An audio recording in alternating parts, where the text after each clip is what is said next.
money, Jordan Belfort. Stacking penny stocks while I'm flipping these birds. Sipping on Ciroc, trip 'em up with the words. I done popped the Molly and I think it's be my third.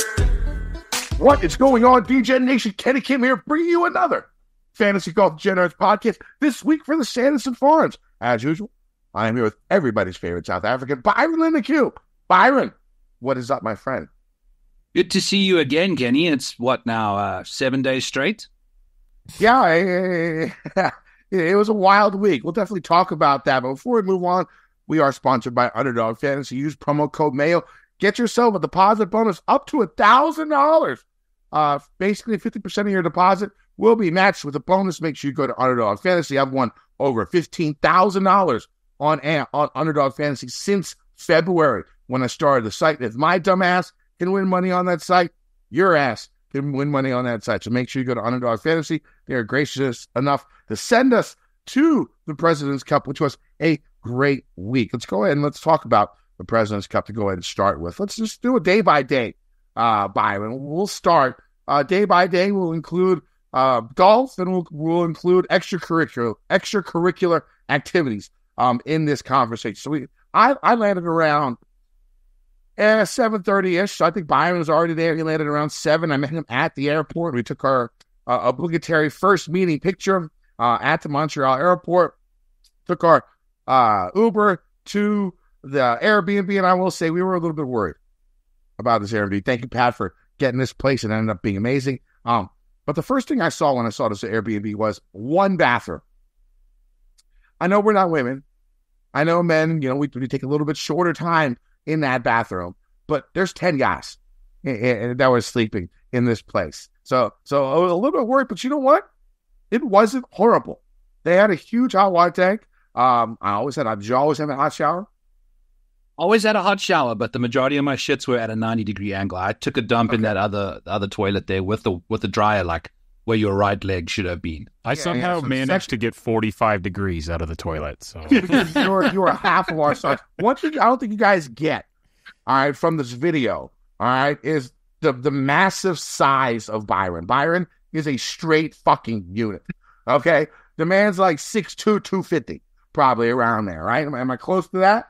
You gave me the right numbers, the right increases in the right spots, so I appreciate that. Yes, kid. Yeah. So the man is monstrous, and so I am not a small man myself, and so the other bathroom actually was a nice bathroom, except it had like the hot water heater and something else like right next to the toilet, so you couldn't like get your right leg where your normal right leg would be when you take a shit. You had to take a shit in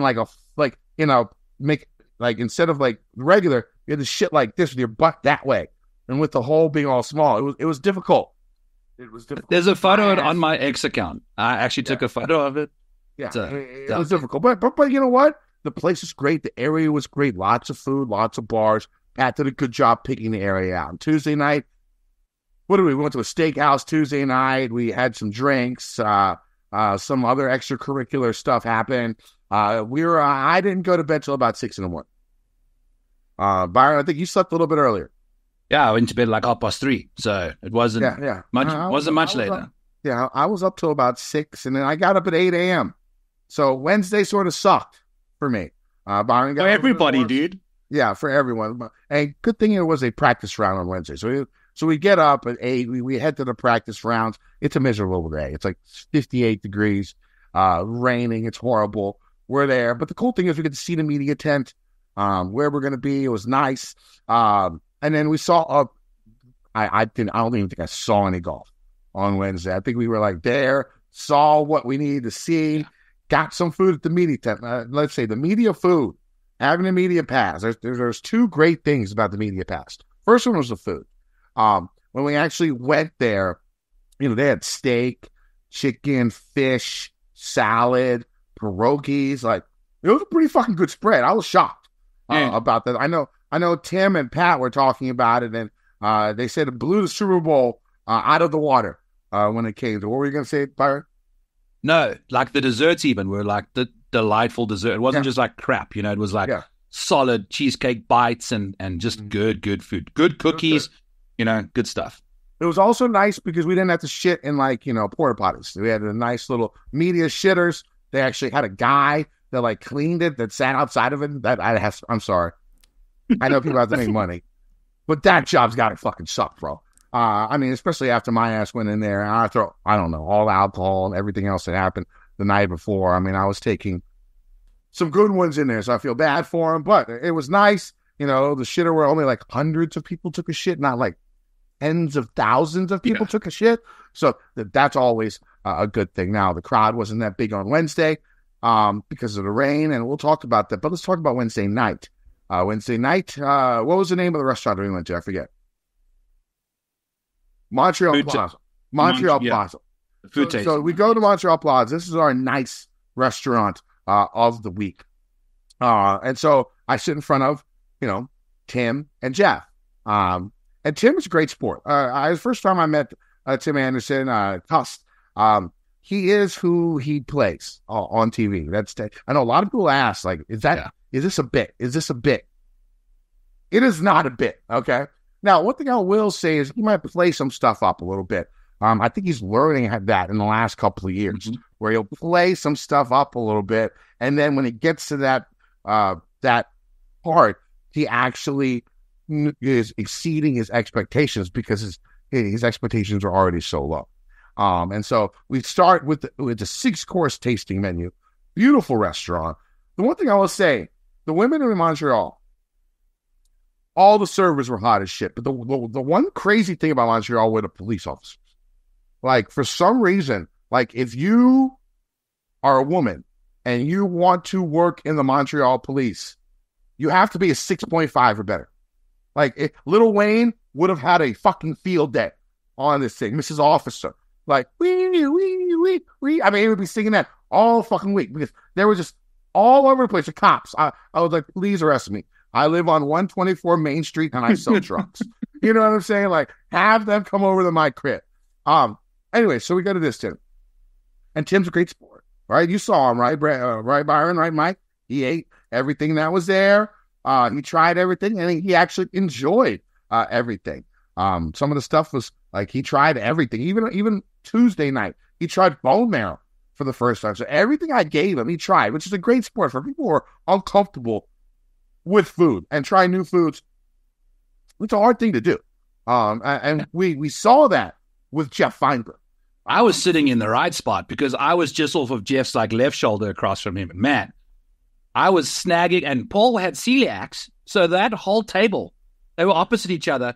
Bro beans, I would have gone home hungry if I didn't like have those two guys next to me because they were bringing in some serious leftovers for me. And Jeff was picky as shit, dude. Yeah, dude. Jeff is definitely picky.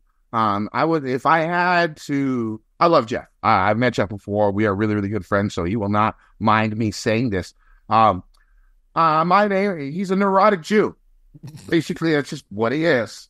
You know what I'm saying? I've never seen a man pace so much.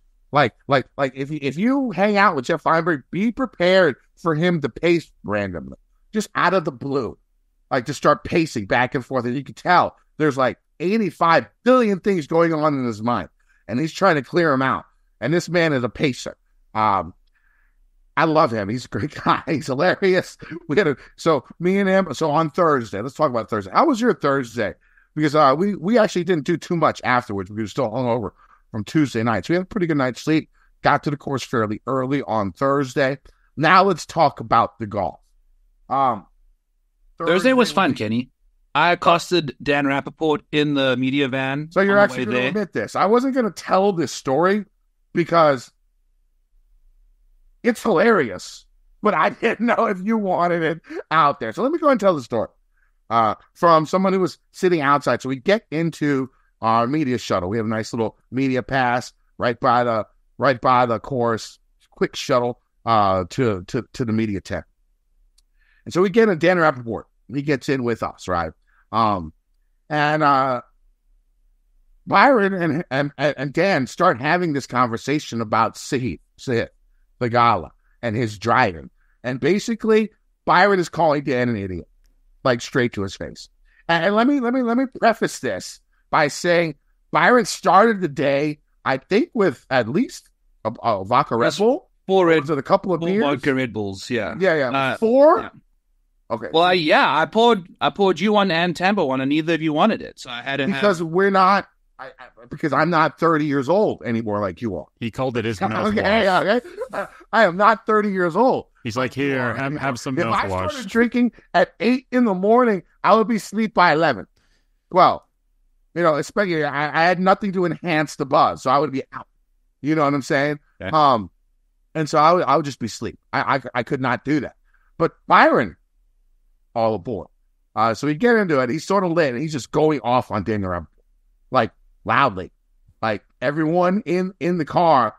Very awkward silence. It was one of those moments you're like, just total silence. I need to hear from your end. Now, what was going on in your mind? Because Dan was probably wrong, and you were probably right. Wrong. He was wrong. He said that he's worried about Sahith this week because he's not sure he's got the driving ability around this golf course. So I look at him. I was like, dude, he's top 20 in the world in driving. Like, what are you on about? He's like, no, but I just don't think he's going to drive it well. Yeah. It's like, you're looking at like 2023 stats, bro. Like stuff you're looking at from like a year ago. He's transcended. Byron's voice at this point is at least 2 or 3 notches elevated from its current state right now. See, I wasn't aware I was getting that frisky, but I have a deep hatred for this man. Okay, so I guess it kind of oozed out of me more than I wanted it to. And if Dan does watch this, apologies if you do feel the way that the rest of us think you should feel. But Sahith's a much better driver than you think still. So hopefully you could at least walk away from that with knowing that he's good at driving the golf ball. Apologies on how I brought that across. You are not Kenny Kim. I can't yell at you that way. I like Dan. I think he was sort of miscast in the whole Barstool thing. And I like Dan even more because after we got off the media shuttle, he knew who I was, shook my hand, said hello. I was a little bit shocked about that. I was like, how the fuck does he know? Like, if real media is listening to this show, I will never be on another show for the rest of my life. Basically is what I think nobody listens. And when we look at the numbers, people do listen to this show, quite a few. And so I should probably think a little bit better, but I just don't care. The show is fun because I talk whatever the fuck I want to talk about. And that's why I enjoy doing it.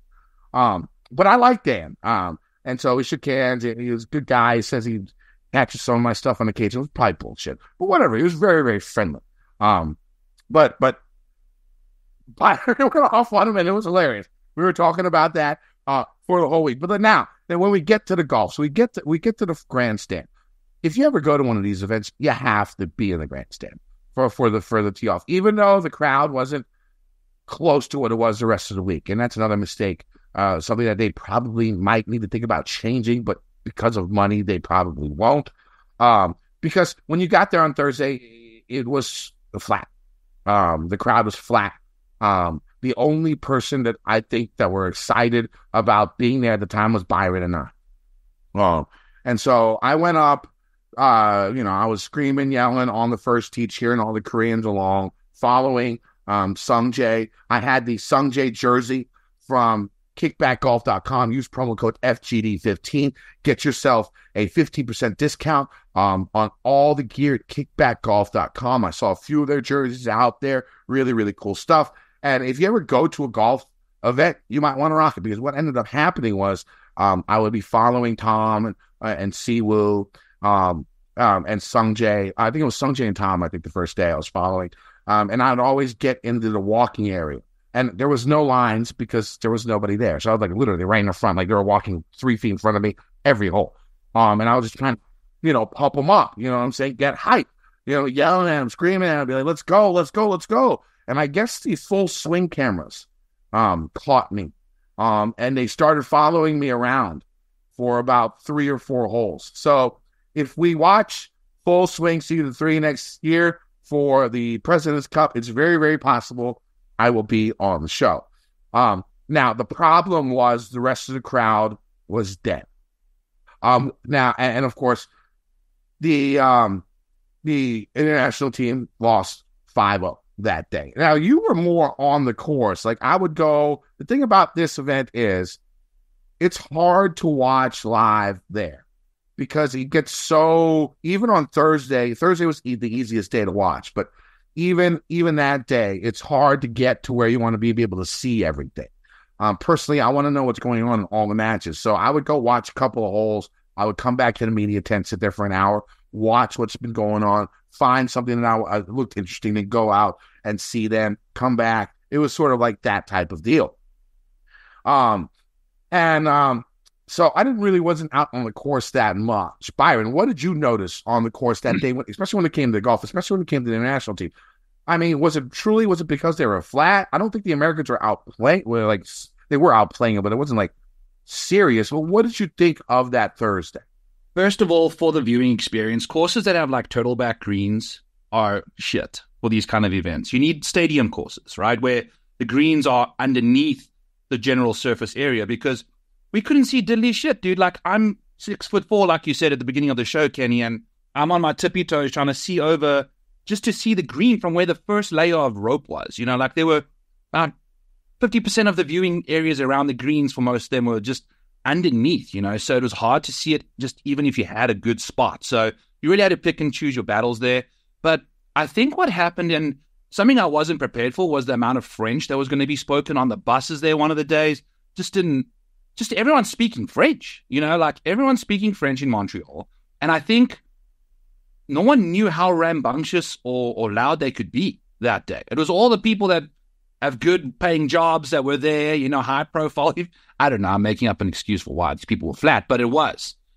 There was no cheering. There was no like giving it to the USA guys. You know, eventually one person got kicked out for going after Meredith. That's how quick that was Friday. Flipped. That's a difference. That was Friday. Yeah. Crowds Friday, Saturday, and Sunday were way different. Way different. Usually very respectful. One Frenchie here and there was yelling some random obscenities, but, you know, people kept them in check. I thought it was fine, but, you know, what we found out. Well, I think that the lack of crowd, I mean, when I think about it more, and Tom Kim that Thursday night had that press conference and said the crowd was flat and they really wanted more support. And, you know, at first I was thinking that was a sort of a crutch, sort of an excuse. And here's the thing about Tom this week. He played all right. He had 2.5 points. He played well. He needed a couple of more finishes at the end. And to talk the shit that he talked, I enjoyed it. The Americans did not. I'm pretty sure he lost a lot of fans this past week. But you need someone like that on an international team competition. You need someone who's going to rub people the wrong way. You need someone who can go out there. And you know, the first person, of course, that comes to mind is Ian Poulter. If Tom can get to that level, but the thing is, it felt like a lot of the times Tom needs to control his emotions. He gets too hyped too early, and what you see with him and a lot of the international team throughout the whole entire week, they have these moments of just pure exhilaration, pure, you know, firepower out there, Siwoo going crazy. And then it sort of faded at the end. You saw that a lot on Saturday. Now on Friday was a totally different story. Now Thursday night wasn't that much fun. I think we went and watched football games, ate some chicken wings. We did some dude stuff, right? So, I broke my ankle Thursday night just walking down the Montreal sidewalk. So fuck those sidewalks as well. Because of who I was. The city is like the sidewalk. The city is like 1,200 years old. Yeah. So I give them a break. And Mike can vouch for me. You saw me do it. Yeah, the problem is, like, you know, when you're drinking, that can happen. But it wasn't. The drinking was still to come, Kenny. That was the thing. It was like, that's what I was so sad about. It was like, I don't know. Garbage can placement. It was so odd. And then he like fell into a car. So there's probably a huge dent in the side of the car somewhere. If you fell into a car, there's a fucking dent. There's no doubt about that. Now, so Thursday didn't go. We lost 0-5. We did not look good. It looked like it was over, right? Basically, we were all disappointed. We did that show on Thursday night. We were not very happy. We were not very excited. It ended up, and the thing is, like, all those matches again were close. We just couldn't get over the edge, and that was the theme of the week for the international team. Now Friday was totally different. The crowd was lit. We got to that grandstand. It was loud. And the one thing I'll never forget in the middle of the day when all those matches were going on was, you know, was the roars. You'd hear a roar here. You'd hear a roar there. Just the roars coming. It was just all international all the time. And it wasn't close. Like, the funny thing is, I know the U.S. team has been really poor at foursomes, usually in Ryder Cup play. But even in the President's Cup, they've been poor here recently. And overall, I think it's even when it comes to foursomes. But no, when it comes to foursomes, though, the international team's even worse overall. I think in the since the President's Cup started, the American team is plus 30 on foursomes. So it was a little bit shocking that they came out and whooped that ass. And now the big thing was the decision by Weir. Because here's the thing, like I know everyone said it was a dumb decision, and look, because of the result, yeah, it was pretty fucking stupid, right? But here's the thing, like that crowd, all the players, the fans, everybody, the coaches, they were so pumped up. They were so jacked up after Friday because we whooped everybody's ass. Like, we fucking destroyed them, right? Like, a lot of these matches weren't even fucking close. Like, I think one of them was 7-6. I think it was Decky and Sungjae. Every single hole. They didn't win Xander and Cantlay 7-6. They never won a hole. Yeah. They birdied the last 7 holes in alternate shot. Like, what the fuck?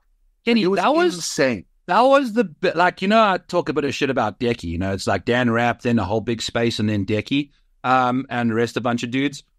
Decky kind of fell out of that pecking order a little bit, dude. He was vibing. He was like engaging with the crowd, like you said in one of your tweets. Decky's like emotional capacity is much deeper. Just needs something to give a shit about, And I think when it comes to nationality things, Sungjae and Decky were hype, dude. And from the very first putt, Patrick Cantlay and Xander 3-putted that first hole. Yep. That was it, dude. Like, you knew the moment the crowd was like, oh, once Xander just drilled it to like 6 feet by, Cantlay missed that one. 3-jack, 1 up, boom, off we go. We were off to we weren't losing. They were up for one game, one hole that entire day. Yeah, Scheffler and Henley were up 1 hole. I think on the 9th hole, they were 1 up. That's the only hole the U.S. team was up on Friday. So you think about that. All right, they're riding that high. They're riding that momentum. I can't blame Weir for bringing them back out again. Now, what probably should have happened and made it easier, and I don't know the rules for this, is they probably should have had the foursomes first on Saturday morning. I don't know if they're allowed to change that midweek, or if that's something that you can do. You have to let them know earlier in the week. I don't know. But the mistake I think that was made was putting the 4-ball first on Saturday, because of course we lost all of our 4-balls, right? We had just won the foursomes 5-0. I think we should have came back with the same 4, but with the same 5 teams, the best 4 teams from Friday play Saturday morning. They're riding that high. They're riding that emotion. They just played this format, right? I think that was the mistake. I don't blame, because the thing is, if they went out and whooped that ass again Saturday morning, he wouldn't have gotten as much flack for bringing them out again on Saturday afternoon. No, I agree with you, and I think you can't change the format once it begins, but you can start the format how you want it to start, obviously. You and that was Thursday. But again, he couldn't foresee this happening because, of course, the Americans, the international team's horrible in foursomes. Yeah. So if that's the case, then he had no choice. But the choice he should have made was not going with them again in the afternoon. Right. And with Adam as well. But he put himself in a box. He put himself in a box because that's the format that these guys crushed in the week before. So the choice was, okay, these guys didn't play well this morning. They lost 3-1. Do I bring out them again because they played so well, or do I switch it up? And he decided to go with the people and now that ended up being a costly mistake. But the thing about that Saturday was the last hour of play. In the last hour of play, all 4 of the foursomes were tied in the back 9 at some point in time. And we ended up losing 3-1. Those flipped the other way. And this is when I thought the emotions sort of went a little overboard. and cost them. Now, Siwoo's good night was fine.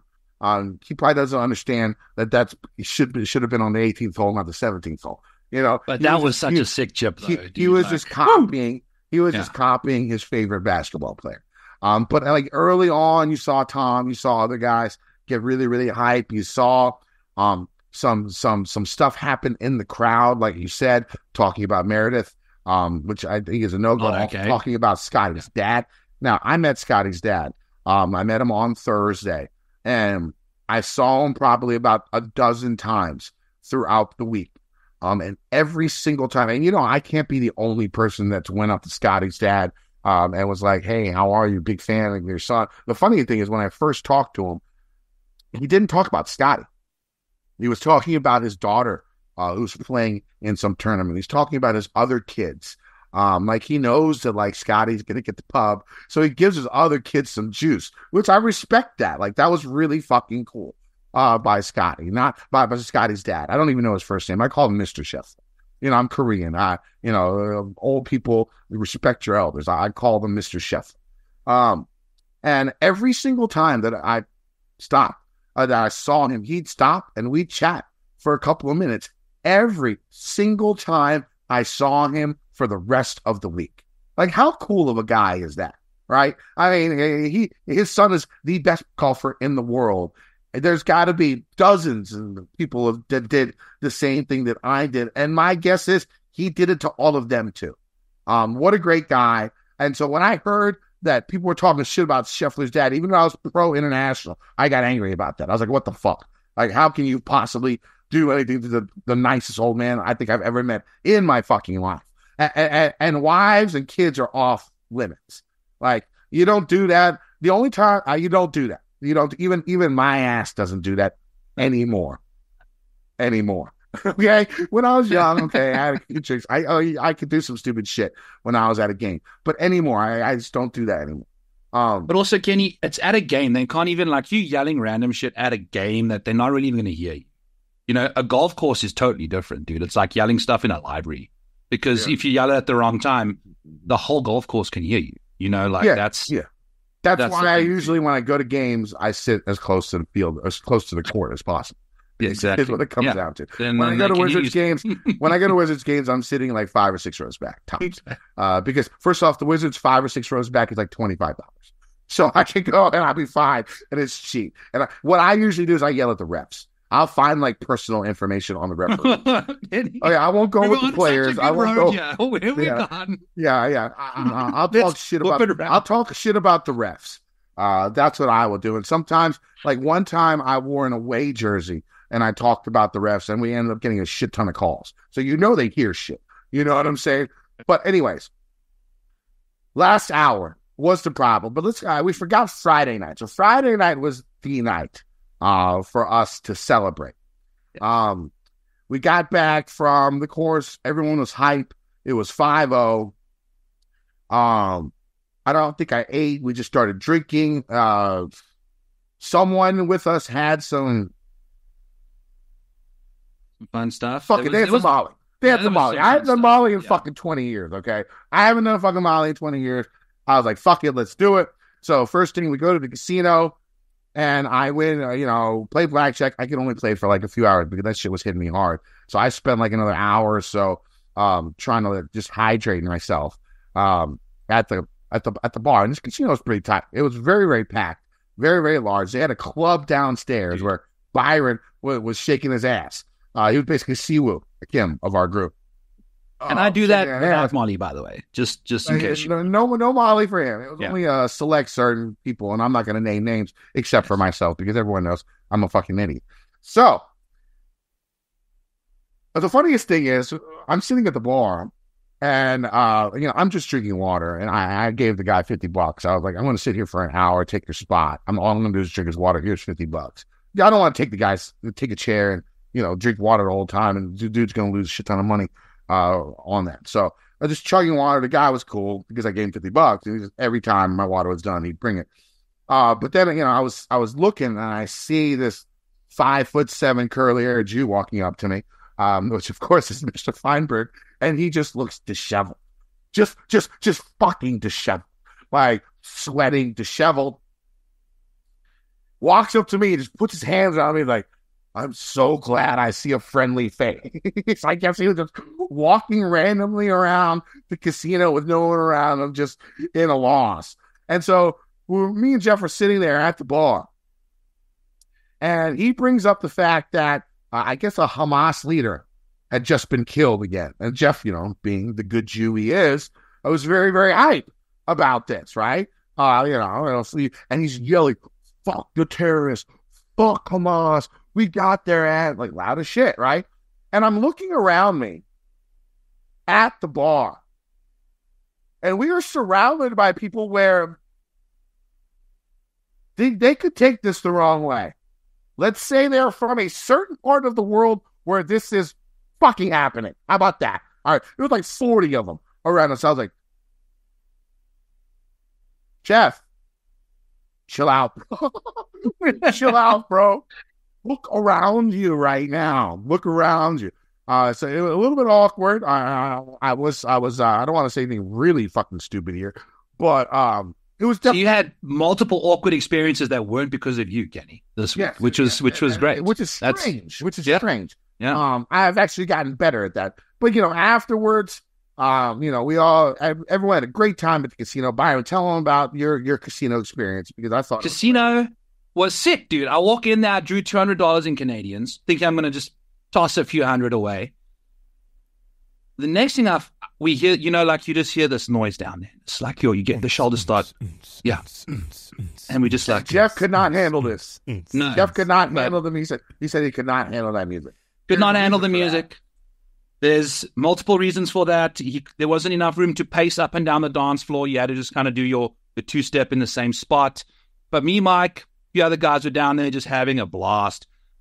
Saved all my money, just, spent like $40 on drinks. That was that, and off we go. So the one problem was, Kenny, Mrs. Maniac's upstairs as well, but like you have to like really pay attention to what you're taking a peek at, because there's like a 19-year-old just strolling around the casino.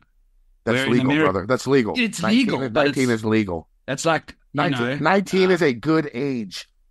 There's a ratio that's missing in that department. We'll talk about Amber here in a second. Yes. Yeah. It might have been Amber. Who knows? Yeah, but Amber either way, it was great to just see everyone in the casino. Like, people were there just to party, man. Like, just to dance away and just have a good time. There was a live band. I was chanting 5-0 like on the dance floor. It was a good time. The live band was really good. Really good. Like, it wasn't like a band. It was like a concert, like it was sick. It was great. It was lots of fun. I don't remember the band. Yeah. I was on the blackjack table for about 45 minutes, won $1,000, and then I left because I was too fucked up to play anymore. And we start peeling out. Count the cards. Like, I couldn't do what I usually do, and I was like, "This is not good. I want to lose this $1,000 very, very quick. I need to leave." But I just want to mention one last thing before you get to your part of the story as well. Like, while we were leaving this casino, we had multiple groups hanging around different areas. We get to the main floor, and as we're about to get out of the door, we just all converge. Like, multiple different hangover movies just coming in at one, and we never planned it. We were like, okay, guys, let's get out of here, whatever. Like, how that happened. It was like 4 different groups. Yes. And we all hit the exit at the same time. It was like, so weird. Boys, let's go. And then you guys jumped into your cab. I went back home. The good guys with loving wives and families, they all left. They went back. Mrs. Maniac, Mrs. Lindeque, if you're listening, Byron was a good boy. He went straight back to the room. Me, couple of the single producers, and Jeff. Fuck it. Jeff. We went to the sun. And Ashley follows me on X, and I guess Jeff told me that she listens to some of the content sometimes. Jeff was a good boy. He just went to the strip club. He told you, so we're okay about this. He didn't do what I did. All right, so like when you walk. So I did my normal thing. We get the club on this. First off, the first fucking cab driver drops us off in the wrong place. I thought we were gonna get trafficked or something. Good thing we're all fat and ugly, right? He dropped us off here, and we're like, this is not the place. So we had to call another Uber.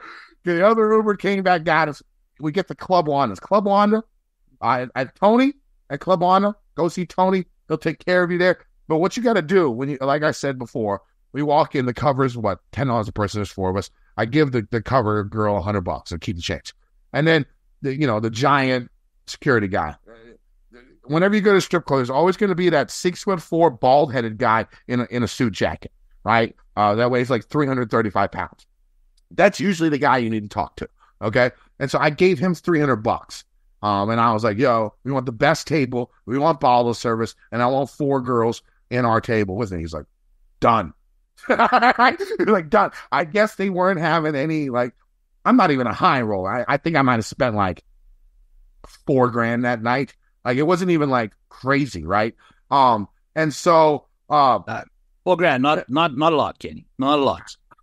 Hey, look, when you go to a strip club, there's guys out there that are spending 5 figures, so it's not like I was like the top baller dude. No. I could have been that night, and that's maybe why they treated us so well, because they put us in this nice little booth table, huge couches right in the corner where people couldn't see us. It was very, very nice. He picked 4 girls for us, and he knew what I was looking for. So my guess is he picked the girl that he knew would give me what I was looking for, because, they all know what the fuck is really going on there. And the big guys, they get a cut, right? Like, they'll get a piece, right? And so they know the girls to send to the right guys for the guys that want something a little bit extra. Okay. So Stacy was my girl. Stacy was my girl. The funniest part about this was, for some reason, he knew that we needed a Jewish stripper, because there was a Jew, and a Jewish stripper, of course, her and Jeff were like buddies. Like, she wasn't even dancing with him. They were talking about like fucking Hamas. They were like screaming "fuck Hamas" like at the top of their lungs in a strip club and shit like that. It was a very, very strange experience. So, like, I don't even know if she really danced. They just spoke about like being Jews. It was great for Jeff. And then Paul Shag was there. He had a nice little blonde. Intern was there. Young little intern. The intern was funny. Intern. Love Jared. Was funny. Love Jared. Because right after he gets his lap dance, he goes and calls his girlfriend. You know what that is. You know he's in his mid-20s. Right? When you get that lap dance at the strip club, and you immediately go outside and call your girlfriend. Jared, I'm blowing you up here. Fuck it. That's just what's going to happen. You're young. You'll get over it, right? If he's a good enough intern, he can edit that out somehow. Even once it's published. So that's what so for me, of course, we get the bottle of Crown, which I thought was great. It's like $250 for a bottle service of Crown, which I thought was very, very reasonable. I've been in shitty fucking strip clubs where it's like $400. So I thought that was great too. And so I go up to to get my dance, but really the only reason I was there was to negotiate what's going to happen afterwards. So, I go up there. We were in there for like 2 minutes, and I walk out, and the guy's like, what the fuck? I'm like, don't worry about it. Don't worry about it. I gave him $100. And so the girls, so Stacy, I'm going to take Stacy back, but she says she has to bring a friend.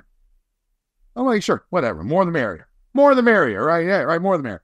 So we get it. So Amber joins, and Amber's this cute little tan little thing. She was very, very hot.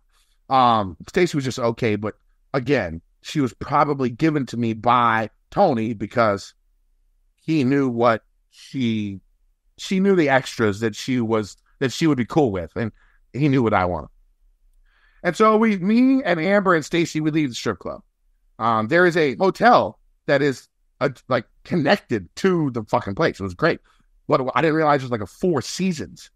So it'd be like $900 a room. They were talking about ordering chicken wings and tequila when they get there. I was like, oh shit, this is going to be more expensive. Fucking, I don't give a fuck. At that point in time, money didn't fucking matter, right? And so we go into the 4 seasons. Thank God it's fully booked. Fully booked. Now, I'm guessing she knows the guy. There's a black gay guy, as a concierge, and he's calling other hotels for us in the area to find out, what's open. So I'm guessing she might have done this before. It's very, very possible. Okay. All right. And so we end up going to like this nice hotel about a half mile down the road. She drives. It's like $600 for the room. So whatever, $600 for the room. I go upstairs. We do our thing. I'm out of there in like 30 minutes. So I paid like $600 for the room in 30 minutes. And I spent, I don't know, like $1,800 for the girls. So it was a costly night, but it was very, very worth it. I felt 10 pounds lighter after I had finished. And then, they gave us our numbers and we couldn't hit them back up. But again, most of the people there staying at the house were single and married, so we did not go. So that was a great time. So Stacey and Amber, I know you're not listening, but thank you. You made my week. You made me lose about 10 pounds. It was glorious. I didn't get robbed, which is great. You actually gave me some extra stuff, which was beautiful. Very, very useful, especially on Sunday night when I thought I was going to die. If you noticed the last show we did, I was quite energized. There was a reason behind that. All right, so Saturday night. I don't even remember what we did Saturday. I don't think we did shit Saturday night, did we? Saturday or Sunday. We were just so out of it for the rest of the week after that. But then we went on Sunday. Saturday hurt because of that 0-5 loss, and we knew that after a while it wasn't going to happen. On Sunday, Hideki played amazing. I thought the Siwoo Keegan match was great, even though Siwoo had the 10-footer to actually win. I think he got the half, and that actually clinched the point. Let's talk about Keegan Bradley. What a 6 months for him, going from, or last year, not being on the team last year, becoming the coach, the captain of the Ryder Cup, making the President's Cup team, getting the winning point for the President's Cup. So on the flight home, we were about to leave, and then this last person comes in. I'm sitting. I upgrade to first class all the time. Again, I don't have kids. I don't have a wife. I have disposable money. It's easy for me. It was like $600 to get round trip elevated for first class. And so I'm sitting in first class. There's no one sitting next to me. I was not able to get the single row like I normally do when I fly. And so later, I guess group 3 or 4 that's coming in, I look up and it's Fluff. I saw him in the airport. I saw Fluff. I saw Kisner's wife, and I saw Stuart Sink and his wife, and they actually sat right next to me, and I literally eavesdropped their whole conversation. And I'll talk about that here in a second. But on the flight home, Fluff is Fluff, he sits next to me. I'm like, holy shit, fucking Fluff. And the funny thing is, he reeks of just booze and cigarettes, just like I do. Yeah. Like, he just reeks of booze and cigarettes like I do, right? Like, we were sitting down, and a couple behind us, like, it smells like alcohol and cigarettes. And, I've heard that before on an airplane, and it's usually because of me. This is like the first time it wasn't just because of me. It was me and Fluff. Fluff, I probably partied down. So talked to him a little bit, chatted with him. Didn't want to bother him too much. And then, once I stopped talking, literally his ass passed out. Now, he could have been fake, but I don't think so, because my ass passed out right after him. We both woke up. As the flight landed. Took a nice picture with them. We chatted a little bit more at the end, talking about Keegan, his role that he played this week. He said, it probably would have been better for him if he was actually just a vice captain, but he wasn't going to give up playing just to get that whole atmosphere and what's going on, because, Keegan's never been a vice captain before. So he sort of doesn't really know the behind the scenes of what goes on. I don't remember, but I think Fluff said that they let him in on some of those meetings, just so he could get a feel. But he says he thinks that it would have been better for Keegan for his Ryder Cup captaincy next year if he just stayed the vice captain. Now, Keegan's not going to do that. He's going to go out there and represent his country. But I thought that was an interesting thing that Fluff did talk about. Shout out to Fluff and William Penn University. We both went to the same university. I didn't realize he lives in D.C. He's a member of Congressional. I had no idea that he lived. I thought he was transferring from somewhere, but no, he got off. Him and his daughter, I guess he was wearing that Clemson shirt. And his daughter goes to Clemson, and she's sort of a baddie too. Sorry, Fluff, but yeah. So yeah, got her number as well. What I really need to talk about, Fluff, is how do you have kids at 50 and survive? Because if I'm ever going to have kids, that's probably the age it's going to happen. That's probably what I should have asked him. But anyways, what we had to talk about one more thing. Byron, talk about some more things that you enjoy while I try to remember something. Man, I just enjoyed the camaraderie, man. In the house, like the content house was sick. Shout out to Mike, shout out to Paul, shout out to Jared. You guys crushed. You guys the producers were unbelievable. Oh my God, you were available at times that I would have not been available. You guys were amazing. You know, it was classy as fuck in there. The setup was amazing. You guys saw, if you watched, you know, all the content we were doing, that little room, they turned it into some serious work.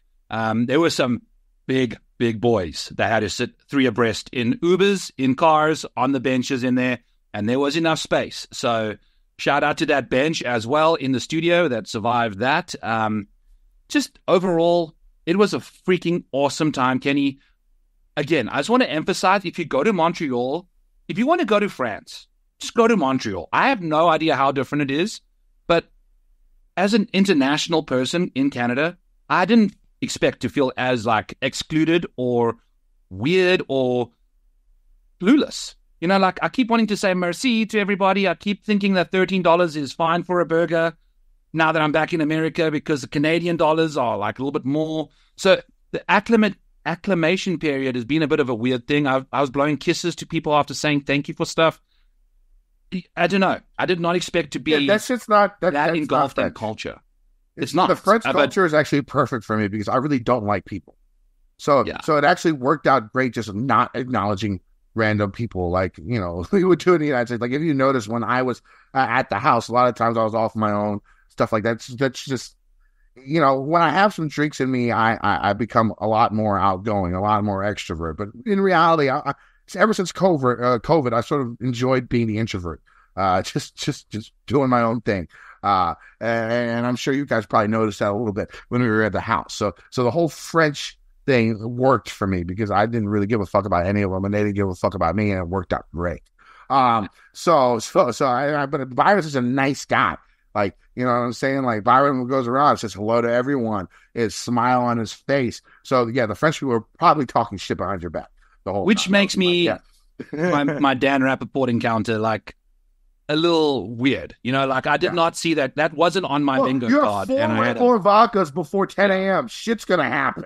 Yeah, and one of them was a Monster vodka in the Monster can. So it was a good. Yeah, I sometimes I have to realize you're like 12 years younger than me, like 13 years younger than me. Yeah, that's a lot.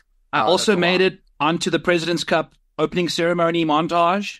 That was nice on the PGA Tour. Yes, dude. So PGA Tour website. You were walking like Vince McMahon. Yeah, it was incredible. It was Byron in his fucking South African flag pullover, and he was literally walking like Vince with the arms rocking and shit. Yeah. And they just did this whole slow montage of him walking. Yeah. It was hilarious. It was great. Tennessee Twitter, if you want to see it, we've got it posted on there. Yeah, I remember what I wanted to talk about. I was overhearing Stuart Sink and Kevin Kisner's wife, and Stuart Sink's wife. They were all chatting, and they were literally like 16 inches from me, all. Like they were, that's how close they were. They just didn't even pretend I wasn't there, which was good. Because first off, I made a tweet because Stuart Sink's hat tan, even more glorious in person. Like it's incredible. Like I didn't know that a person's skin could be that different shades of color, like far-reaching. Like it was incredible. But they were talking about, you know, the partying the night before on Sunday night after the win. And they said that they couldn't party like they wanted to, except for Fluff, probably, that because they had a function at like 8 a.m., 9 a.m. on Monday morning for the whole team. Like, Patrick Cantley's that's either Jim Furyk or Jay Monahan. And I would not be shocked if it was a combination of both. Like, that shit seemed like it was the dumbest thing that Furyk did all week. In a week where he was pretty fucking good, right? Getting a team function at 9 o'clock in the morning after you just win the cup. So I don't think the players are very, very happy about that. But you know, they won, they did their thing, and I think that's another reason why there's only like one golfer this week that is playing in this tournament that played last week. Matt Hughes, I'm fading you. I'm sorry. Watch him win. Any last thoughts before we actually move on to the actual golf for this week? No. Shout out to Fantasy, Underdog Golf. Shout out to Pat. Awesome trip. Couldn't have done it without all of that. Use Underdog, use code Mayo, get your $1,000 back there. We would really appreciate it if you did that, because this trip was amazing. The stuff we brought you was amazing. I feel like, Okay, I'll be straight up honest. We get like 400 more signups. Okay, just put like $10 in. We get like 400 more signups, and we get a huge bonus. All right, I'm gonna be fucking honest with you. I would like some more money. It would be helpful. We need more money, especially with the amount of money I spent this past week. The funny thing is, like, I spent like a couple grand on the dinners the first 2 days, and then I spent like, I don't know, like $4,500 or more on Friday. But I really didn't spend anything the rest of the time. It was just those 2 days. Really, when it came down to it, I barely spent any other money. Well, it was the food in the media tent that was really clutch, because like we had access to about like 6 or 7 big coolers of just like water and Coke, right? Where Byron and I walked the course on Saturday. $6? Yeah, the smart waters were $7.50. Yeah. It was ridiculous. And you know what I did? I actually traded up.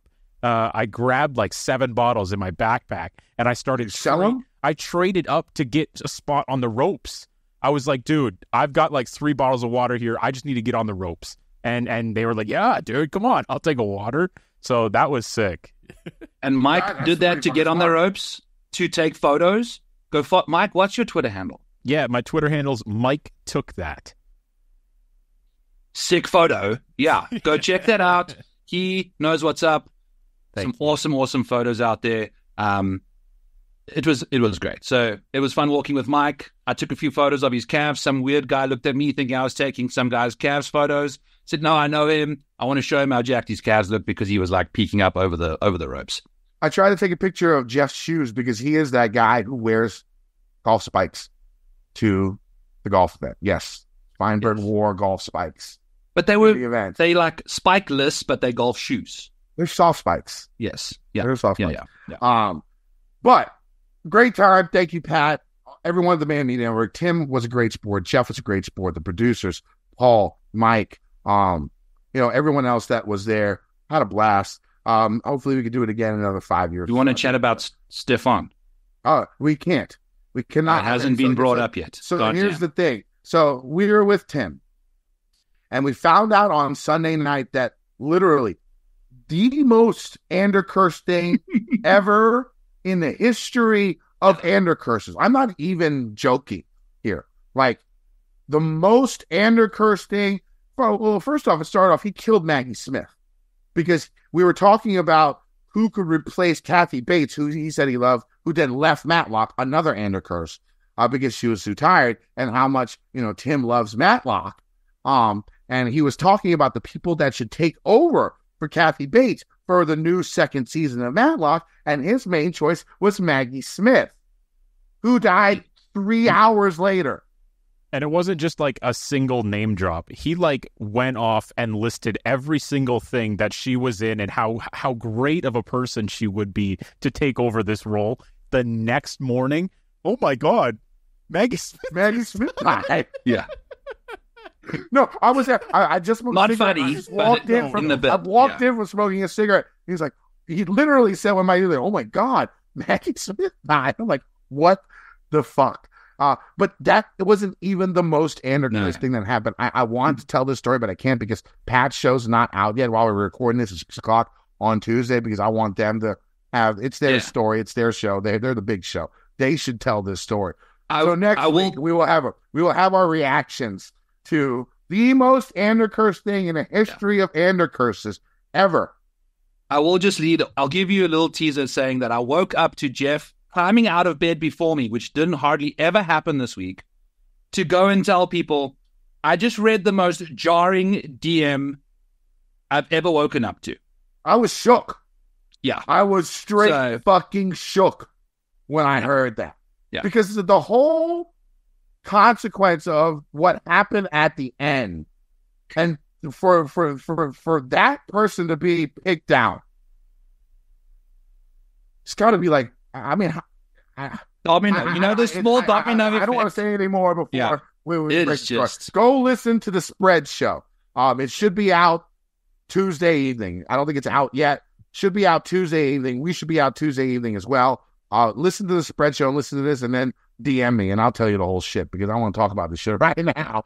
All right, so let's move on. Let's actually talk about this week, the Sanderson Farms. Before we do, let's have a little commercial break from our sponsors at Underdog.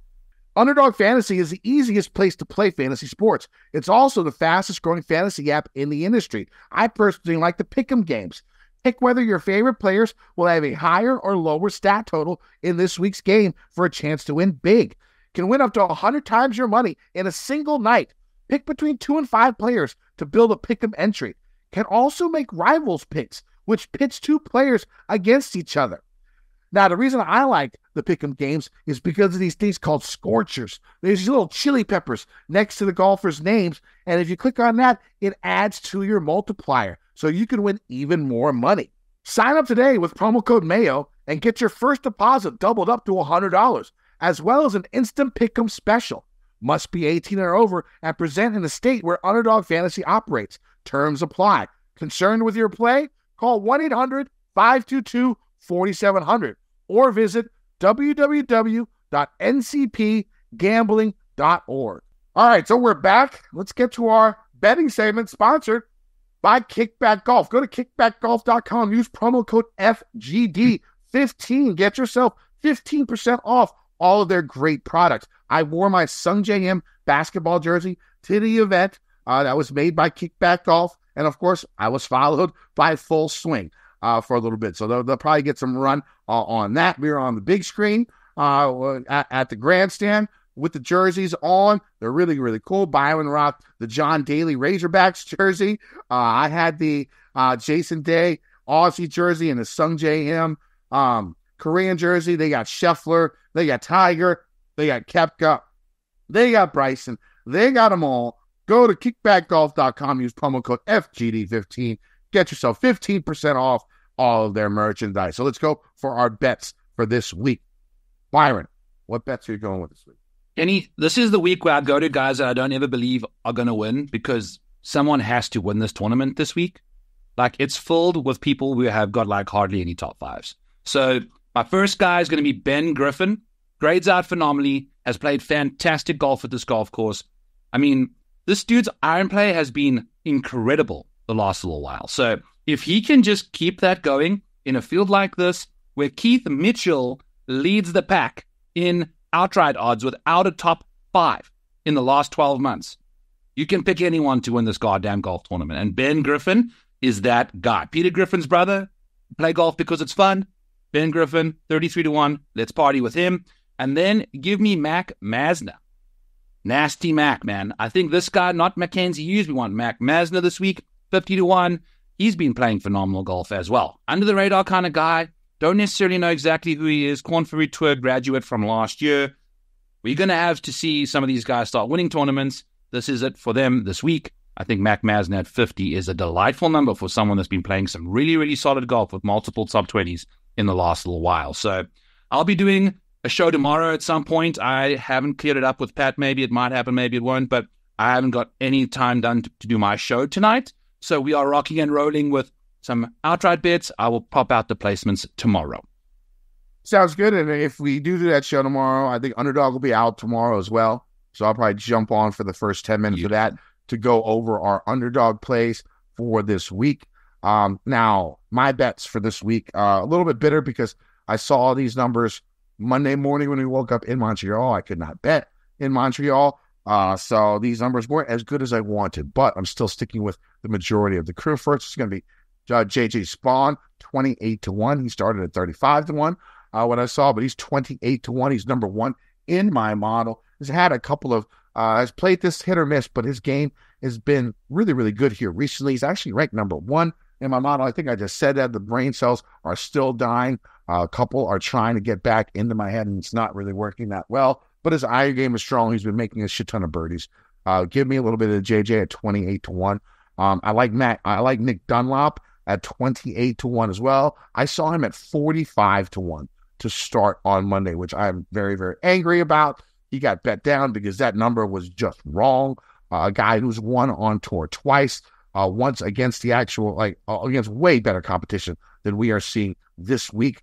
So I do like him a lot at 28-1. Andrew Novak, I just feel I think a win should have come for him already. The guy's been playing pretty good golf for about 6 months straight. Fairly consistent. He's been a little shaky here recently, but a 4-1 in this field. I'll go ahead and see if he can get some of that juice back from about 2 to 3 months ago when he was just top 10, top 20 every event he played. I got Henrik Norlander at 60-1. Again, a guy who's coming in with good form, and he has the best course history out of anyone at this course. So you look at that. I think he's at 3 top 10s in 4 attempts. Never finished outside of top 25 in his last 4 attempts. I could be wrong about that, but that's what I'm remembering. He's coming in with good form as well, 60-1. And these are all with 8 places, by the way. Just to give you guys a heads up, this is all with 8 places. Jacob Bridgman. Is that his first name? I don't even know if that's his first name. It's a guy that I just heard of a month ago, a couple of months ago, and his game has been pretty freaking strong. And at this field, on this course, with the strength of field this course has, form goes a long way. He found his little niche and was playing pretty well a month or two ago. I'll go with him at 75-1. And there's this guy named Fur. I don't know Wilson. Who he is. Yeah. But Baroff touted him, and Coley touted him. So they're both fucking smarter than me. At 200-1 with 8 places with those 2 guys, on them. That was an easy click for me. I don't know much about him. I know he finished 12th at the Pro Tour, 13th at the Pro Tour. That's about it. But I trust Baroff. I trust Coley. They're smarter guys than I am, and I'll take the 200-1 number on it. All right. Any other bets? You're going to do them all tomorrow? All tomorrow. I'll have some legit takes. I want to make sure I've got the right stuff for you from the betting side of things. I spend most of my time figuring out where I want to go with in DFS. So don't you worry about that. All right. Sounds good. So let's get to this week. The PGA Tour heads to Mississippi for the Sanderson Farms Championship from the Country Club of Jackson.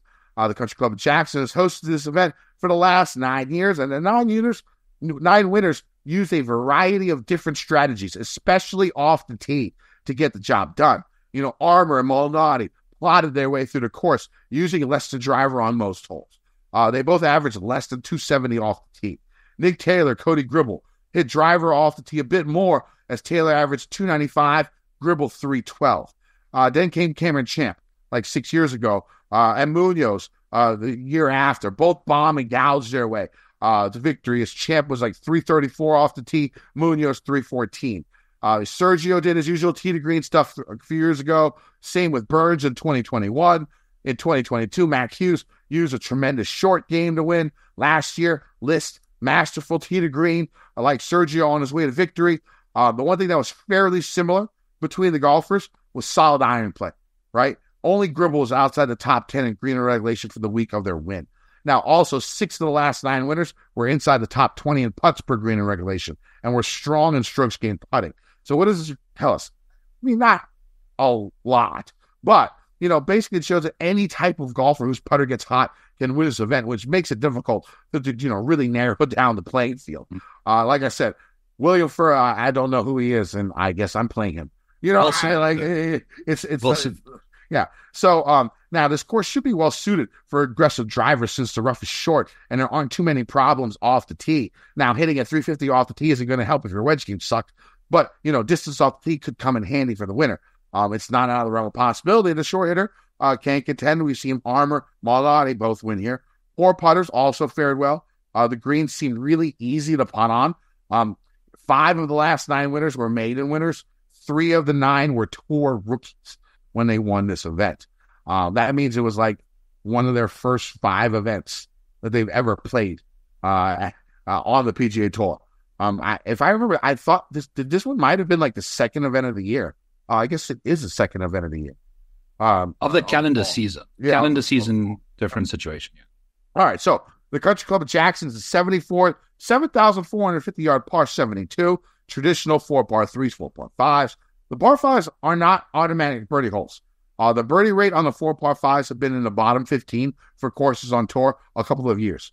I'm not sure about last year, but I know the 2 years before that they were. 3 of them are quite lengthy, 584, 590, 615, and the par 5 11th is 554, but has a giant pond in front of the green, leading many to lay up on the second shot. Now, with the length of talent of like these young guys today, some are going to go off on these par 5s, but in my opinion, this is one of the rare courses with 4 par 5s where scoring actually needs to come from the par 4s. 7 of the 10 par 4s are under 450 yards, including a drivable par 4 15th hole. Golfers are going to need to take advantage of these short par 4s to contend. 2 of the par 3s on the course are over 200, and par will be a good score on all the par 3s. Now, off the tee, golfers are going to see slightly above average with tree-lined fairways with bunkers guarding the landing zones. The trees aren't dense, so even if golfers hit it into the trees, it's possible that they will be able to, have some type of shot onto the green. There aren't too many dog legs, and the Bermuda rough is only around 2.5 inches. Now, Bermuda rough can be hard to hit out of, no matter the length, so hitting it in the fairway would be beneficial, but the course has a lot of these shorter par 4s, so if golfers can hit it far off the tee, they can break out wedge from the rough and make approaches easier from the rough. Also, scoring from the rough here has been exceptionally easy compared to other courses. As stated before, there will be a wide array of strategies from the tee box. Outside of the par 5s, the course is short enough where we will see some hitting less than driver off the tee. But since there aren't too many fairway dangers, we will see a fair amount of golfers using the bomb and gouge approach. On approach shots, golfers will see above average size elevated greens with bunkers, water, and runoff areas guarding the putting surfaces. The greens have a bit of slope and undulation, and missing the greens will lead to tough up and downs from below the hole or from greenside bunkers. The greens are Bermuda grass with a stiff-meter rating of around 12. Even if the weather is dry, the greens should still be receptive, as the course superintendent has been known to water the greens before each wave and round. Byron, what are you looking for in golfers this week, my friend? Jenny, as always, you crushed that course, Brevo. Just something that's really random that you don't see at like a Bermuda rough kind of golf course is driving accuracy at this venue is actually down like 5% compared to tour average, yet greens and regulations up. Like it's a complete switcheroo, and out of Bermuda rough, that's not typically what you see. If you're having some long irons out of Bermuda rough, you're not going to be hitting greens. So it definitely puts an emphasis on those wedges where we're going to see about 30% of shots coming from 100 to 150. So a lot of shots with the wedges, and that's likely why that's the situation. A little bit of course history mixed in here. I think that's going to play a role because of guys that typically thrive out of these kind of, metrics for a venue. So let's get into it, baby. Yeah, definitely looking at like 125 to 175, the par 4 scoring. Like I said, still a good amount of birdies. It's not the worst course in the world. I know what we saw at the Pro Tour. I sort of liked as well because it wasn't like crazy easy. This is in that same vein where it's not like a super birdie fest, where we will have to see at least some type of grinding. Now, if they actually let the greens dry out, we could see this course being really, really tough. But like I said, they keep those greens super receptive, I guess on purpose, because they do it every single year. All right, so let's get to these tiers for this week. In this 10K and above range, not our normal cast of characters. Mackenzie Hughes, you know what? Let's go 9K all the way up. Just because this would make zero sense to me to just talk about Keith Mitchell, Seamus Power, and Mackenzie Hughes. So let's start with Steven Yeager, all the way up to Killer Keith Mitchell, who is our highest priced player at $10,400. First off, are you playing anyone in the 10K range? Yeah, I'm going to go with Mackenzie Hughes. He's 1 year before. I think expectations are low. If he feels like I do heading into the week, I'm not expecting to play well. Put it that way. Now, I don't know if he partied as hard as I did. I'm sure he did. He seems like a good guy to party with. The first thing I saw of Mackenzie Hughes, the first sight of Mackenzie Hughes was smashing on the first grandstand before the first tee on Thursday, crushing a 16-ounce beer to the face. A Stella Artois. It was like 12 o'clock, barely. Yeah. Those are hard to put back, like a Stella Artois chug is, you might as well be just chugging straight from a keg. But I don't know. Props to Mackenzie. I did chug like a quarter of the bottle of Crown Royal on the live show, and I was in pain. Yes. And you weren't the only one. I couldn't let Pat one up me. I know. I was chucking the fuck out of that shit. I couldn't let him one up me. So go back and watch that show. I think it was Friday or Thursday. No, it was Friday. We came back, did the show, and then went to the titty bar. Oh, casino. Yes. Yeah. So you go back and watch the Friday PME, and you can see me. I literally chug in full chug. No cheating chug. Full chug. About 10 seconds straight to the face. I forgot we were talking about Mac Hughes. Keep going. Go, Byron. Mac Hughes. Give me Mac Hughes. He's still one of the best putters in the world. He's got good course history. He's been playing okay compared to the rest of the jabronis in this field. Expectations are low. I think people will be fading him after the Ryder Cup, the President's Cup. Then also give me Ben Griffin, baby, $9,500. I was going to bet Mackenzie Hughes to win this tournament, but I'm going to leave him alone for a little bit, but will be playing him, especially if he's low-owned, around the likes of JJ Spahn, Maverick, McNeely. I think those will be two reasonably owned options this week, I think, because they are just two cheaper guys. In fields like this, not having to play a 10K range is fine. You know, it's not like a Xander or a Scott he's left up there alone. You can jive into the 8s and the 9s. You know, like we had a Montreal strip club when we were playing these big boy events, Kenny. You know, we've come back to Memphis. You know, now we got to pick and choose our battles, and the depth of field here is not the best. So feel free to start wherever you want. Yeah, I love Ben Griffin, even as a starting point. 95. I want to play the lowest owned 10K guy just for the fuck of it. Just game theory play. I don't really necessarily like any of these three guys this week, but I will go ahead and play. I mean, Killer Keith, can he ever win? Like, the numbers are always good for him, but like, does anybody have any faith in him? Like, that's the thing. I'm going to go ahead because I'm going to play JJ Spahn as my first cash game cornerstone.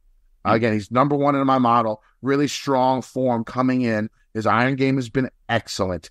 And again, this is a second shot course. You can do whatever the fuck you want to do off the tee right here. This is your second shot putting type of course. And you look, and he's just been crushing the birdies. He's second in birdies or better gain in this field in the last 24. He's actually top 15 in putting as well. So just give me JJ Spahn as my first cash game cornerstone of the week. And again, I expect him to be popular. Mackenzie Hughes, I'm not sure. I'm hoping he's not popular, because if he's not, I do want to use him. If he is, I don't. Again, it's one of those game theory type plays with him. I don't really feel strongly about his game, but based upon numbers, I could see myself using him or not using him, because I do expect him to have a good showing at least once or twice this fall. He is a good player. We know what he's done. He's been close here recently. And won, yeah. Yeah. Maverick? Oh, Mackenzie. I'm talking about McNeely. Oh, okay. Maverick McNeely. Pretty sure I heard Mackenzie. I don't know. My bad. It's possible. Like I said, it's very, very possible. I was talking about Maverick McNeely. And I'm worried about, so we'll see about the ownership with him. My second cash game cornerstone, I forgot who it is off the top of my head, because literally I had to take today off because I knew my brain wouldn't function. It's my boy. It's Mr. Ben Griffin. Yeah, it's Ben Griffin. That's right. It is going to be Ben Griffin. He is going to be my second cash game cornerstone. Heartbreaking loss here last year. Came in second place. His finishes have been strong here recently. Again, he's had a pretty, he's got his card again, I think. Am I wrong? Is he in the top 70 or a top 50? I could be mistaken about that. But again, iron play strong. Tee to green has been very good. He's really good on short par fours. So he's going to be my second cash game cornerstone. Other guys I do like in this 9K range. Steven Yeager. Okay, here's the thing. He hasn't really been playing great. His numbers are really, really bad, but the guy's won on tour. He beat Scotty Scheffler. Like you know that shit is like in him. Right now, is it randomly going to pop out? Now, here's the thing: I expect him to be very, very low owned. Right? Who wants to use a guy who hasn't really had a top 20 since his win? Right?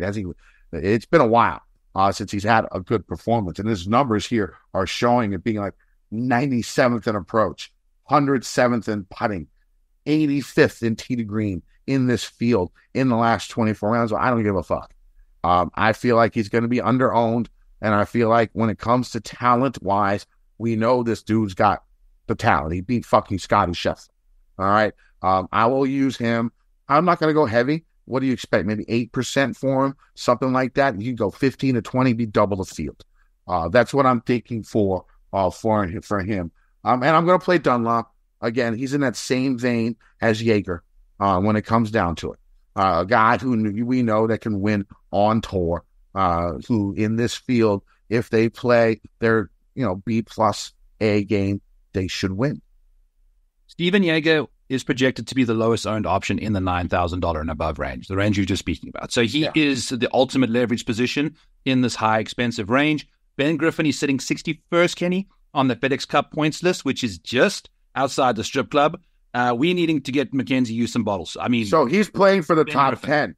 So if you're 51st to 60th after the fall swing, you are automatically into the first two signature events coming up outside of the Century, because that's for winners. Mackenzie Hughes is 51st, Patrick Rogers 53rd, Maverick McNeely. That's 54th. Why these guys are playing. Seamus Power 56th. That's why Mac's playing. I might have to be on Mac then. Yeah, like Mac, I might have got to hang in there. You got to stay in top 10, because if you just have a good two opening, events at the Pebble Beach Pro-Am and then the Genesis Invitational, your year can be set up, baby. So you got to make sure you're inside this top 60, and Ben Griffin is sitting just right outside of it. So we'll see who can get what done. We'll chat about a few more guys that are right on this bubble as we go through the process. Yeah, 8K range, I'm going to go with my namesake, the Chanimal. The Chanimal. We're going with him. I think he's had like 3 top 15s in his last 4 events, and the other one was like 25th or something like that. His iron game is exceptionally strong. He's gained almost 8 strokes with his irons in his last 2 events, 8 rounds played. I really like him. Up here, my third cash game cornerstone of the week is going to be Adam Svensson. Again, a guy who's had success at this course. He's coming off a pretty good finish at the Pro Core. His iron game, again, another guy who's been, if I remember correctly, maybe I'll have to double check on his iron play, but I know coming into this event, he's had some good finishes here leading up. He's had some good finishes at this course. Let's check it out. Yeah. So couple of top 15s leading up to here. He hasn't lost strokes with his irons. He's only lost strokes with his irons once in his last 8 outings. So the guy looking good. I like him as my third cash game cornerstone. Who do you like in this range? Johnny Vegas, Kenny. You played Johnny Vegas at courses that he's played nicely at in the past, and I think you got to go back to him here. He obviously won at the 3M, a golf course that he's literally pretty much made his living off of, and he's sitting 68th in the FedEx Cup. So he's looking to try and get himself into that top 60. We'll see what he can do. Very nice and affordably priced there in the 8K range, $8,600. Don't mind him. Give me Matt Kuchar. Hasn't necessarily ever played the best at this golf course, so to speak, but I think Matt's been playing some much better golf the last little while. $8,500, he's like the Patrick Reed of the older people in this field. I think plays well, but just because of who he is, people don't like to play him. Unless you Kenny Kim and can hold an unbiased opinion, Matt Kuchar is not going to find himself in your player pool, because you're not a fan of the guy. So hopefully he never finds himself in the same transportation shuttle as Kenny, but we'll continue to go on to Rico Hoey, who's at the bottom of the 8K range at $8,000. Love what he can do. He's been playing some great golf. Guy can ball strike the bejesus out of it.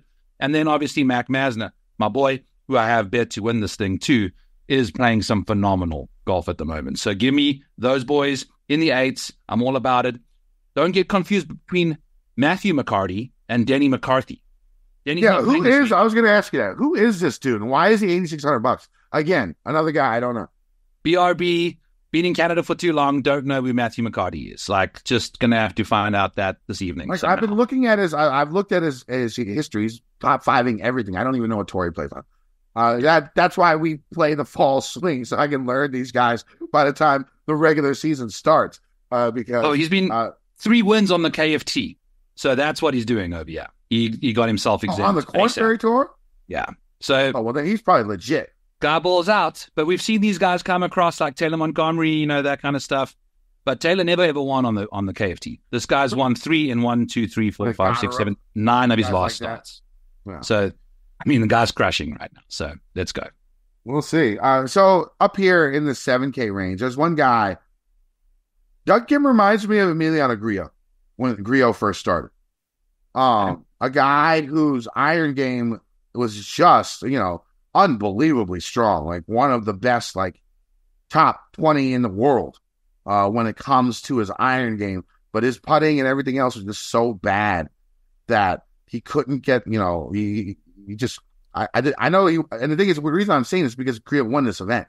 I know this might have been the one where it was his first time. This is one of the rookies that actually won. And now Gim's not a rookie, but he has that similar game as Grillo has, where at some point in time you think there's got to be a tournament where the putter isn't like the worst in the field, right? And I feel like this could be the course, just thinking about it, like, because we've seen shitty putters win at this event. The greens aren't that tough to putt on. The 3-putt percentage not that high here. And his iron game is going to be strong. So good wedge player.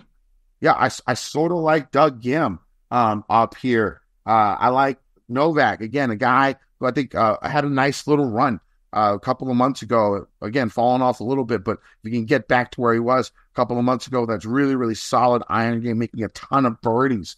I like Charlie Hoffman. He's coming in with a pretty good, decent amount of form, who we actually saw at the... Took a photo with him. Yeah, we were at the, I think he captained the Junior Ryder Cup team, our Junior President's Cup team that won. So I don't think he was involved in the actual President's Cup festivities. I don't think he was a vice captain. Maybe he was. I don't know. But that was the only time I saw him last week. But just coming in, that vibe, winning vibe, captaining, even though it's a junior thing, it's still, he got those good vibes going when you go into it. And he's been playing good golf. He's had, hit or miss finishes here, but he's had some good ones too. So I like him down in this upper 7K range. Norlander's going to be popular. I'm going to use him in cash. He's not one of my cash game cornerstones, but I'm going to use him in cash. The guy's coming in with excellent form. He could be worth a fade in GPPs because he's so popular. I'm going with him just because in cash, I'm not too worried about him. I would expect him to be extremely high on in cash, like 40, 50%. So if he does fuck up, 50% are with you. If you have a good 5 or 6 after that, you could beat a couple of the 6 or 6s that were, and all the other 50% aren't all going to be 6 or 6, right? So the way you break it down in cash, I like him in cash. I'm going to use him in cash. Who do you like in this upper range? And Norlander does feel like a bit of a misprice here, Kenny, compared to how he is playing. So you're really getting some good value on him there for a cash game play. He's as owned as the top boys, so, go into that knowing that. Charlie Hoffman, I did want to mention him too. I like Justin Lauer, however you want to say his name, at $7,900. Love what he's been up to the last little while too. Chandler Phillips is playing some good golf. I'm going to take your boy, CT Pan, Kenny. The Fluff connection there. CT's Fluff is on the bag for CT Pan. CT playing some interesting golf. If we can just get a full tournament without him withdrawing, I'll take it as well.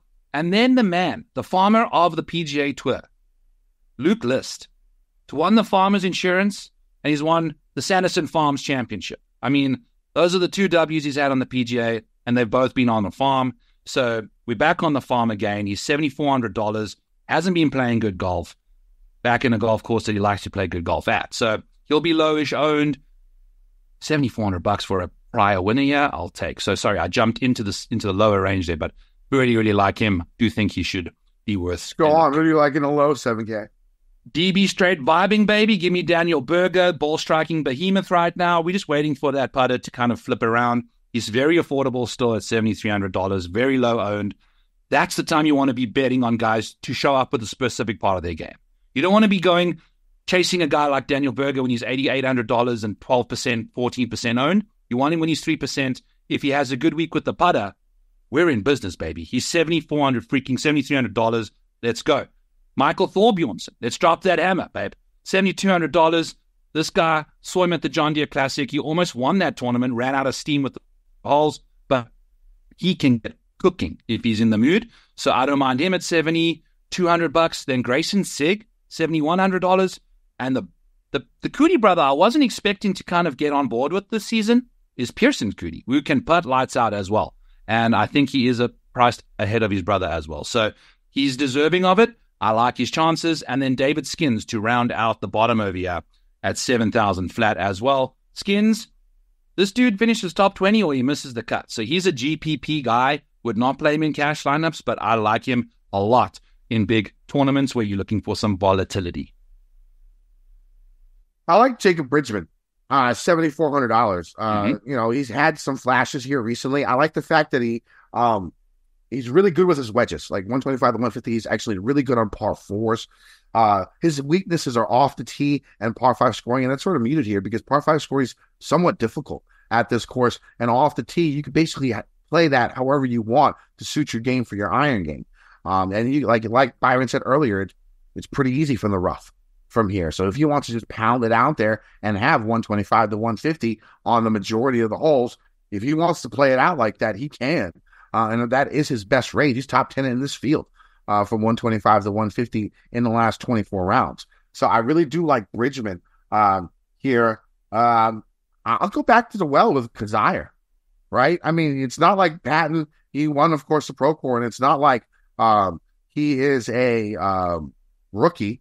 With his first win, I think that was his third or fourth win, right? If I'm not mistaken. I mean, that wasn't his first. He's had wins. It's not like he's going out celebrating for 2 weeks straight, right? There are, when it comes to the difficulty of the course, I think this course is on par with Silverado. With difficult, I don't think it's easier. I think it's harder. I think it's very, very level. I'll go back to Kazire down there. Thorbjornsen, like you talked about, top 5 in birdie or better percentage in this field in the last 24 rounds for a guy, again, a rookie who's just going to nuke it out there and have 100 to 125 on each hole. That wedge game gets hot. I like that as well. Joel Dahman, go ahead. Kazire finished his win at the Pro Tour was his third, won the Sony Open and the Mayo in 2017. Yep. And so it's not a hobby for him. No. Right?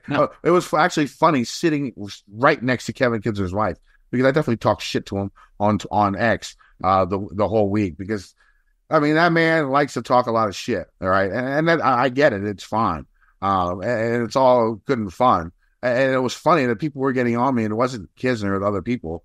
But, I mean, it is a hobby for him. He sucks at golf. No. I mean, like, what the fuck can you say? It's just the truth. He's just aged out. Yeah. He's spilled over. Done. And so I've said that multiple times on this show, and I know she doesn't listen, and there's no way that she would ever listen, but I just thought it was funny that I was literally sitting next to her. But shout out to them, because they do live in that area that was affected by the hurricane.